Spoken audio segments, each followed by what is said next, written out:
यकीन कामिल के मोहतरम सामीन नाज़रीन अस्सलामु अलैकुम। नज़र बद का फ़ौरी इलाज। आपको बस इस आयत को पढ़ना है, इंशाअल्लाह ज़िंदगी बदल जाएगी।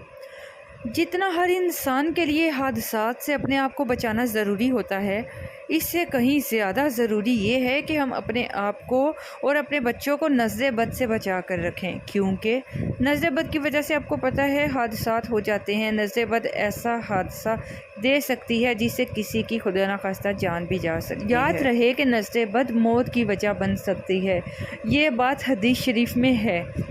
लिहाजा हर भाई और बहन सबको चाहिए कि वो नज़र बद से अपनी जान, औलाद और घर को बचाने के लिए कोई कसर न छोड़े। नज़र बद से निजात के लिए और ता ज़िंदगी हिफाजत के लिए सूरह इखलास, ये छोटी सी सूरह मुबारक है, इसमें बहुत तासीर पाई जाती है। ये आयत मुबारक अल्लाहु समद, सूरह इखलास की एक आयत है, अल्लाहु समद, जो कि इसम भी है, इसे इसमें आज़म भी कहा जाता है।